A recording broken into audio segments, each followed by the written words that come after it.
हाय good afternoon. CNBC आवाज Motilal Oswal studios में आप सबका स्वागत है। बारी है आज के मंगलवार की सास बहू और सेंसेक्स की। स्क्रीन पे अपडेट जो चल रहा है, दरअसल कल हर वेडनेसडे को वीकली जो कैबिनेट बैठक होती है वो शेड्यूल्ड है कल सुबह 11 बजे। साथ सीसीएस यानी कि कैबिनेट कमेटी ऑन सिक्योरिटी की बैठक भी साथ में होने वाली है, तो इसीलिए और अहमियत हो गई वो कैबिनेट मीटिंग की। कैबिनेट के साथ साथ सीसीएस बैठक भी होने जा रही है। देखते हैं। आज मदद करने के लिए, मूड का जायजा लेने के लिए, आपकी क्वेरी सॉल्व करने के लिए और हमें भी कुछ बढ़िया स्टॉक आइडियाज देने के लिए राजेश सतपुते.com के फाउंडर श्री राजेश सतपुते साहब आपको आपकी स्क्रीन पर नजर आ रहे हैं। Rajesh sir, hi, good afternoon. बस आता हूँ आपके पास।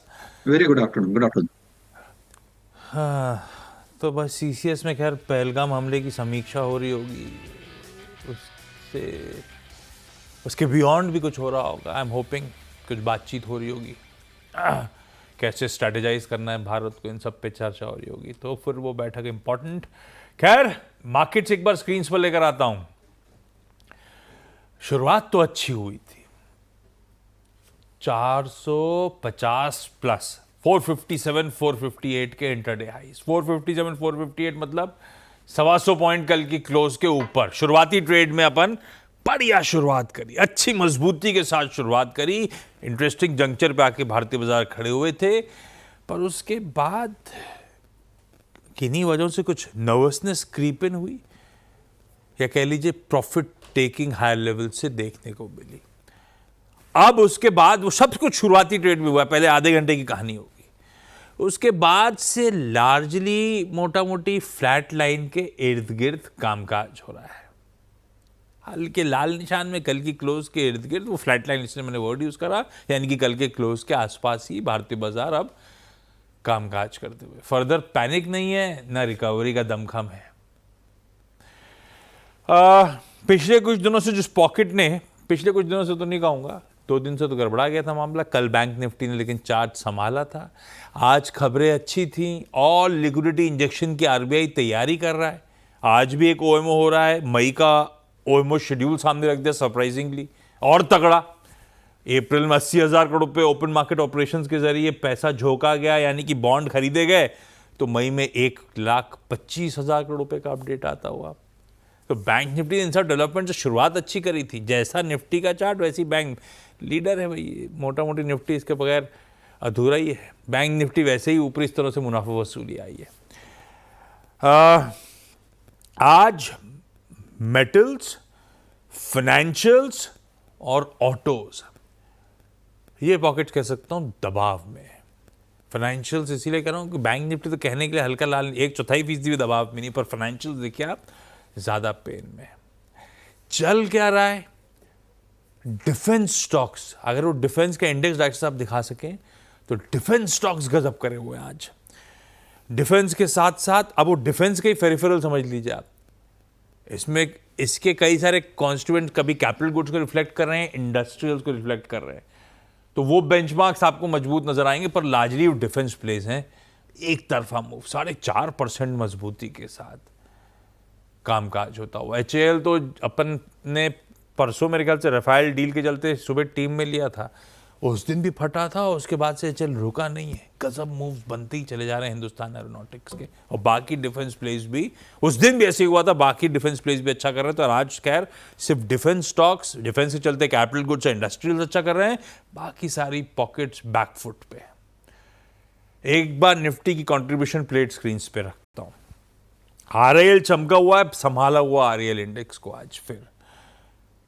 कल भी सिंगल हैंडेडली इसी दिग्गज स्टॉक ने मदद करी थी जब ये अपने फ्राइडे के रिजल्ट्स पे रिएक्ट कर रहा था। कल के 5-5.5% के अपमूव के ऊपर आज फिर आरआईएल, अब तो मेरे ख्याल से 1400 के ऊपर अभी भी कामकाज होता हुआ नजर आएगा। इंटरडे चार्ट रखिएगा रिलायंस इंडस्ट्रीज की, तो 2 दिनों में पावरफुल कमबैक करा है इस दिग्गज कंपनी ने। इसी ने संभाला हुआ है निफ्टी को। ये देखिए, कल के 5.25 के ऊपर आज 2.25% तकरीबन। यह है one of the heaviest weighted stock HDFC bank के साथ साथ। ये देखिए आप कहाँ खड़ा हुआ है, 2 दिन में क्या मूव आया। तो रिलायंस ने संभाल लिया। अदरवाइज कल HDFC बैंक अच्छा कर रहा था, आज HDFC बैंक पस्त है। ITC ठंडा हो तो ये तो रिलायंस की चाल है। कंट्रीब्यूशन प्लेट लेकर आइएगा, उसमें दिखेगा। ये देखिए HDFC बैंक कल अच्छा संभाल रही थी कमान, आज थोड़ा सा बैक। HDFC बैंक के चलते ही लार्जली कहना चाहिए निफ्टी बैंक, ये देखिए बाकी कॉन्स्टिट्यूएंट नहीं दिखेंगे, HDFC बैंक के चलते निफ्टी बैंक पस्त पड़ा हुआ है। ये समीकरण है मोटा मोटी।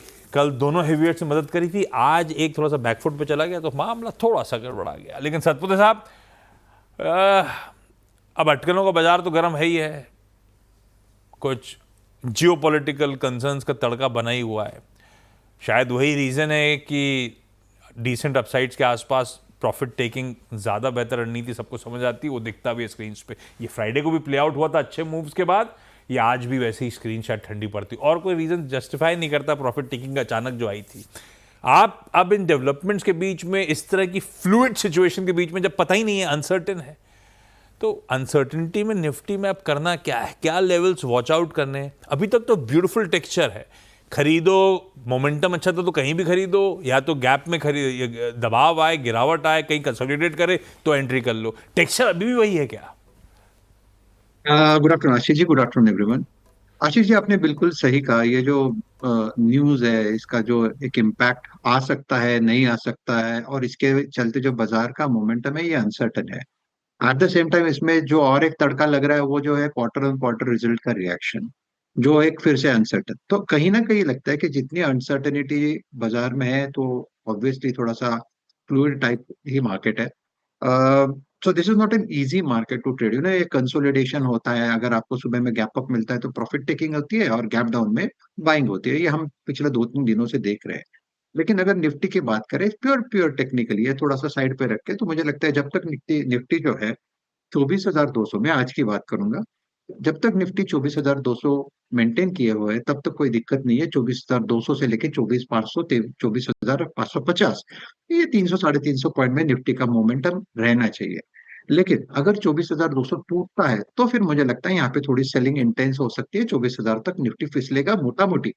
24,000 से लेके 24,500, ये मुझे निफ्टी का रेंज दिखता है। अच्छा, मैं कुछ इंडिविजुअल स्टॉक्स सतपुते साहब से बातचीत करूंगा, आप लोग की क्वेरीज सॉल्व करूंगा। आज हमारे साथ, आज हमें मुंबई, कोटा और भुवनेश्वर जाना है, लेकिन वहां से पहले एक काम करूं, हम तक रीच आउट करने के तरीके दिखा देता हूं आपको।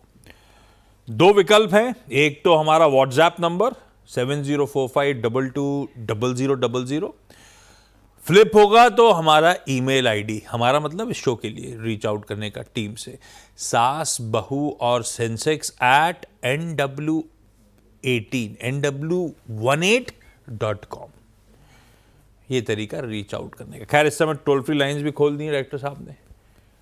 अभी भी कुछ क्वेरीज वगैरह आई तो अपन इस शो में एड्रेस करने की करेंगे कोशिश।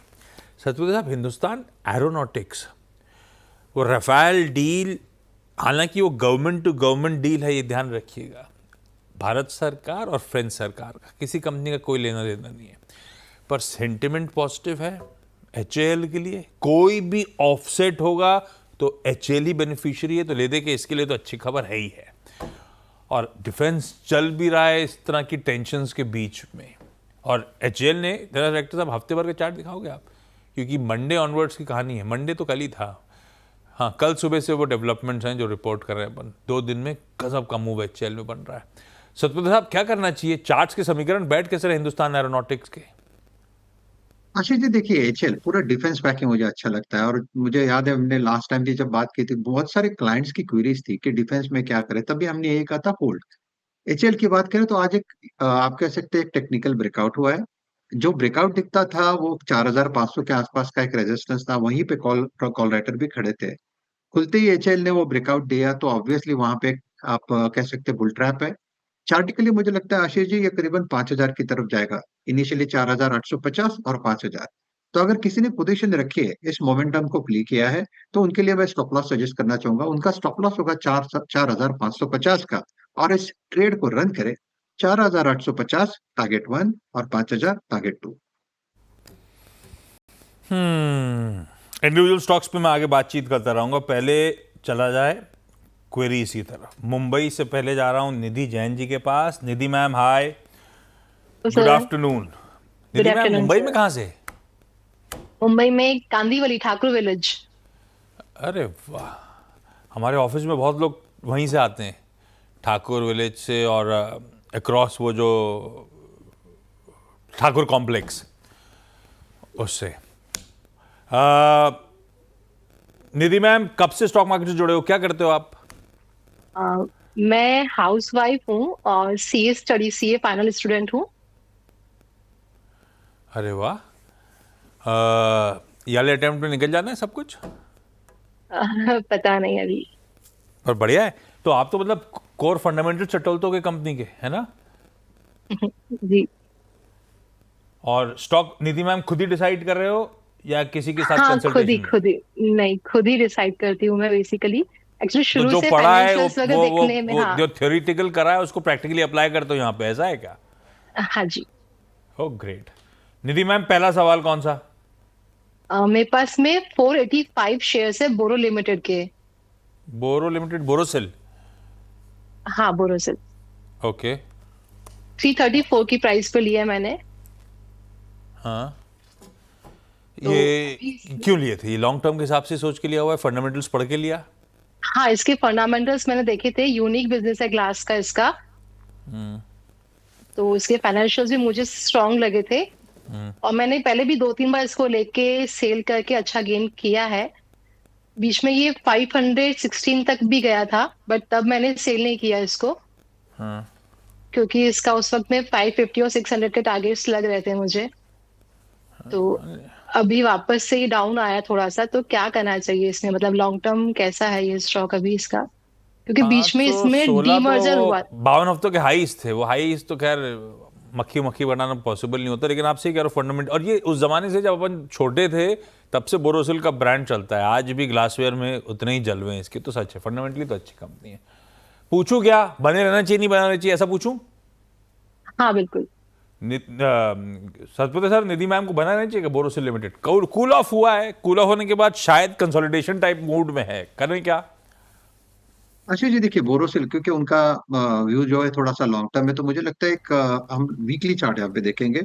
वीकली चार्ट के हिसाब से मुझे लगता है जब तक ये 470 और 480 का क्लस्टर मेंटेन किया हुआ है तब तक कोई दिक्कत नहीं है। रादर मुझे लगता है फिर से एक मोमेंटम मिलेगा जो बोरोसिल को करीबन 600 तक लेके जाएगा। 580 टू 600 ये बोरोसिल का मेरे हिसाब से टारगेट होगा। प्रोबेबली इसके लिए 3 से 6 महीने का वक्त लगेगा। So looking at the overall chart, मुझे लगता है इट्स स्टिल अ होल्ड। आप एक काम करिए मैडम, स्टॉप लॉस रखे करीबन 465 का, 460 465 के ट्रेजेक्टरी में स्टॉप लॉस रखे और इस पोजीशन में बने रहे। मुझे लगता है 3 से 6 महीने में इसका टारगेट होना चाहिए 580 टू 600। अरे बाप रे, तो आपने जो मिस कर दिया था उससे तो कहीं ऊपर के टारगेट्स हैं मैम।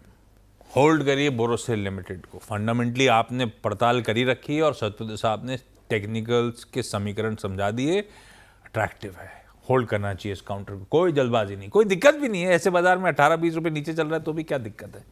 पर हाँ ये है कि हायर लेवल्स मिस हो गए थे अपने से। कोटा से सौम्या खन्ना जी जुड़ती हुई। Saumya ma'am hi, good afternoon. Hi hi, good Saumya ma'am क्या आफ्टरनून। करते हो कोटा में आप? मैं करंटली होम मेकर हूँ। I was an HR in Swiss bank in Pune, but currently after 2 kids I had taken a maternity break. So currently stocks में थोड़ा सा अपनी नॉलेज एनहांस करने की कोशिश कर रही। किसमें? एक्सिस बैंक में एचआर थे आपने, ऐसा कहा? No sorry, Swiss bank, credit Swiss bank. Oh, credit Swiss में। या ओके। अरे तो रहने वापस नहीं जा रहे क्या? हम सबका भला हो जाता। ऑफ कोर्स जाने की प्लानिंग है। Let the kids grow up. Of course पता नहीं, मेरे पास तो टाइम है नहीं है। डायरेक्टर साहब फिर भी सौम्या साहब मैम का नंबर सेव कर लेना, पता रखना कब ज्वाइन कर रही हूँ ऑफ वापस। Course I hope I will be a help. Saumya ma'am, आप स्टॉक कैसे डिसाइड कर रहे हो, कैसे चुनते हो? Stocks according to the market trend exactly. जैसे अभी आजकल आप देख रहे हो कि टेरर अटैक्स हो रहे हैं, सो मैंने लाइक ऑलरेडी मेरा एचएल में इन्वेस्टेड था because India is going strong on its defence side. India is trying to make its defence side a stronger one. So HL मैंने स्टॉक इन्वेस्ट कर रखा था ऑलरेडी। सो अभी मेरे किस पास भाव पे? 40 1711 पे लगा रखा है? 1711 पे लगा रखा था और अभी मेरे पास 46 शेयर्स हैं। तो मेरी क्वेरी यही थी कि क्या मुझे कंटिन्यू करना चाहिए अभी की करंट प्राइसिंग पे इसको बाय करना, या फिर इसको सेल आउट करना चाहिए इन द कमिंग फ्यूचर? ये बताओ, जिस लॉजिक कब लिया था ये हमें लिए हुए अप्रोक्सीमेटली 2 साल से हमसे कलेक्ट कर रहे हैं। नहीं, मैं इसलिए पूछ रहा हूँ, इसमें स्प्लिट एडजस्टेड है कि स्प्लिट एडजस्टेड नहीं है? स्प्लिट भी आया 2 साल में तो मेरे ख्याल से। स्प्लिट आया था, यस एग्जैक्टली, स्प्लिट एडजस्टेड है इसमें। आपने जिस लॉजिक से लिया था, इंडिया सेल्फ डिपेंडेंट होना चाहता है, आत्मनिर्भर होना चाहता है, टेररिस्ट और हॉस्टाइल नेबर्स, वो सब यथास्थिति तो बनी हुई है ना? सॉरी, वो सब तो आज भी ट्रू है उतना ही जितना आपने 2 साल पहले लगाया था तब, है ना? तो टेलविंड्स हैं बेसिकली इसके लिए। बहुत सारे ऑप्शंस और थे, बट उसमें एचयूएल काफी स्ट्रांग लग रहा था।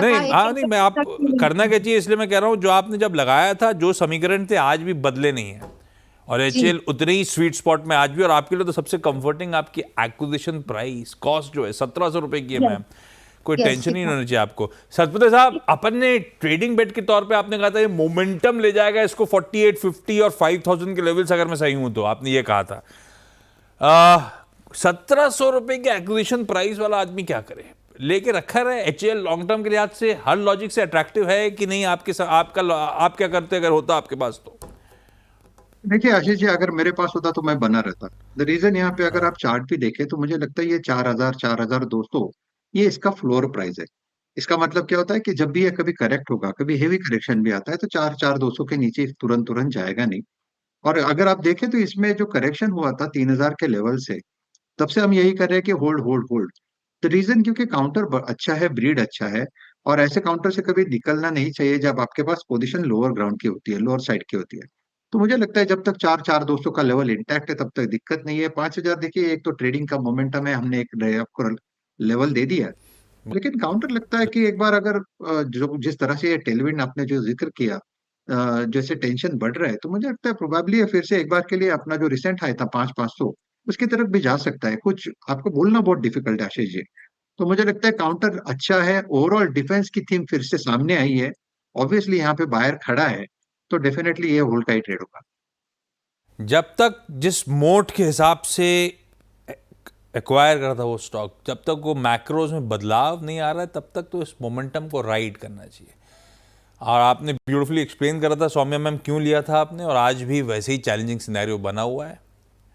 तो एचएल तो रखने लायक है आपके लिए तो खास तौर पे। और भोपाल से पिंकी जी, हाँ कुछ कह रहे हो? सॉरी, लक्ष्मी ऑर्गेनिक्स भी मैंने मैं आ रहा हूँ। आप कहीं नहीं जा रहे, मैं कहीं नहीं जा रहा हूँ, सतपति साहब भी कहीं नहीं जा रहे हैं, मैं आता हूँ आपके पास वापस। भोपाल से पिंकी जी जुड़ती हुई। Pinky ma'am, good afternoon. Good afternoon sir, how are you? बिल्कुल ठीक पिंकी मैम, भोपाल कैसा है? बस बहुत बढ़िया, गर्मी के मजे ले रहे हैं। वो तो पूरा देश ले रहा है, आप अकेले थोड़ा ना हो।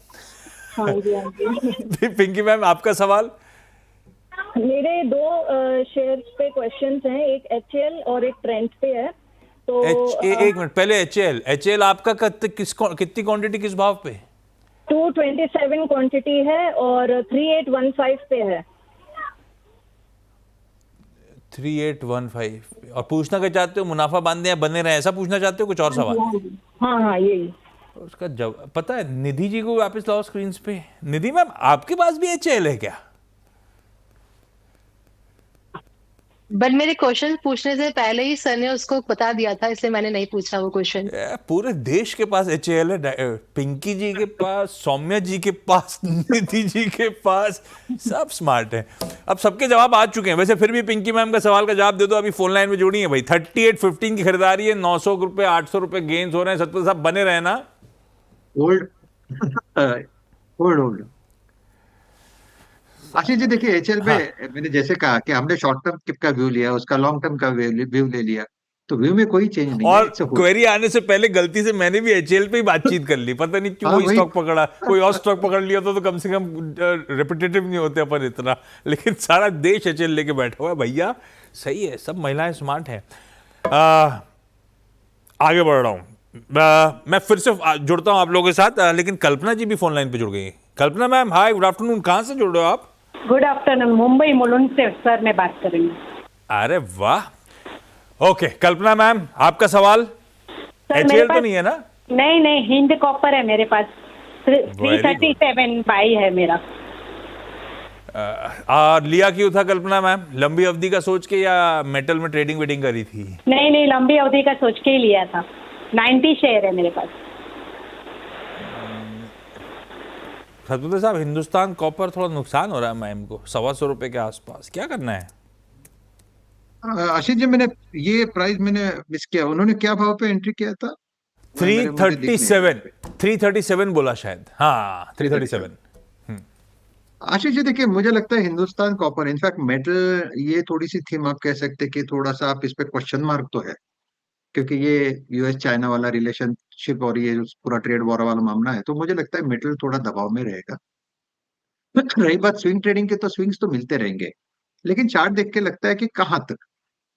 अगर हिंदुस्तान कॉपर की बात करें तो 230 से लेके 250 तक यहाँ पे एक स्ट्रॉन्ग जोन है।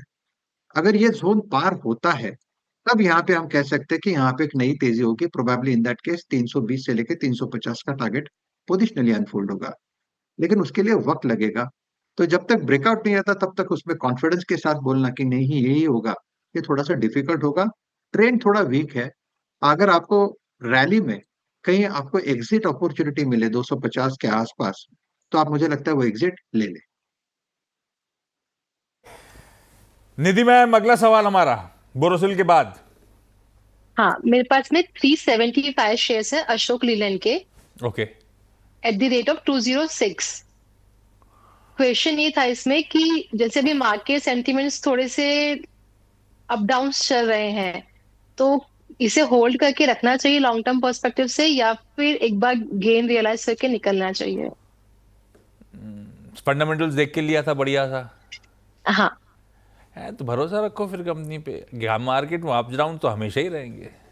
नहीं लेके एक बार गेन रियलाइज करके वापस से ले ले जब मार्केट गिरे, तब वैसा रहता मेरा। और नहीं मिले तो, अगर अपन निकले ना तो गिरेगा ही नहीं, अपन बैठे रहे तो गिरेगा। ये भी तो मुश्किल है मार्केट का। सतपुत्र साहब क्या करें भाई, गेन निकाल लें या बने रहें? मुझे लगता है बने रहने चाहिए, क्योंकि यहाँ पे अगर वीकली चार्ट देखते हैं तो वीकली चार्ट पे एक ब्रेकआउट आया 218 पे, और जब से 218 क्रॉस किया, उसका थोड़ा सा आप कह सकते हैं इसके डायनामिक्स जो है चार्ट पे वो चेंज हो जाते हैं। मुझे लगता है कि इसका जो इमीडिएट टारगेट है वो करीबन 250 से लेके 270 का होगा। अगर हम सही है तो ये 220 और 215 के नीचे नहीं जाएगा। सो 210 का स्टॉप लॉस जो है वो हमारे लिए काफी होगा। सो 210 के स्टॉप लॉस के साथ बने रहे। ओके सौम्या मैम, हमारा अगला सवाल। आपने हिंट दिया था लक्ष्मी को ही। लक्ष्मी ऑर्गेनिक सर, कितनी क्वांटिटी किस भाव पे? मैंने 240 के भाव पे 250 खरीदे थे। एक साथ सारे नहीं खरीदे थे, थोड़े थोड़े करके इकट्ठा किए थे। तो अभी क्या करूं, इनको थोड़ा सा और इनको लाइक शेयर इनकी मार्जिन पे लेके आऊं, इसकी कॉस्टिंग थोड़ी सी कम करूं, कि इसे सेल आउट करूं कमिंग फ्यूचर 5 इयर्स के पर्सपेक्टिव से? क्यों ऐड करे थे? लक्ष्मी ऑर्गेनिक्स लिया क्यों था? लक्ष्मी ऑर्गेनिक्स एज साउथ का काफी एक स्ट्रॉन्ग ब्रांड था, जैसे हमारे यहाँ पतंजलि है, काफी एक स्ट्रॉन्ग होल्डिंग है पतंजलि की हमारे नॉर्थ इंडियन मार्केट में। वैसे साउथ इंडियन मार्केट में आपके लक्ष्मी ऑर्गेनिक के प्रोडक्ट्स काफी अच्छे उसमें जा रहे थे, एंड कंपनी फंडामेंटल से भरोसा था। बेसिकली आपको फंडामेंटल से भरोसा था, ठीक है, वो भी रीजन है। नहीं तो मैं इसलिए कह रहा था कि ऐड करने का लॉजिक होता है कि स्ट्रेंथ को ऐड करते चलो, या फिर बहुत अच्छी पेडिग्री कंपनी गिरावट में आती है तो आदमी ऐड करता है। खैर, आपका लक्ष्मी ऑर्गेनिक भरोसा था, वो आपकी फंडामेंटल रिसर्च थी। भरते भरते सतपुत्र साहब 250 शेयर हो गए, 240 का औसत प्राइस है, आज भी 60 रुपए नीचे। अब क्या करूं, और भरूं कि रुक जाऊं? जी, मुझे लगता है लक्ष्मी ऑर्गेनिक में 150 से लेके 160 ये इसका एक बेस है। जहां से रैली शुरू हुई थी वही रेंज था, 150 से 160।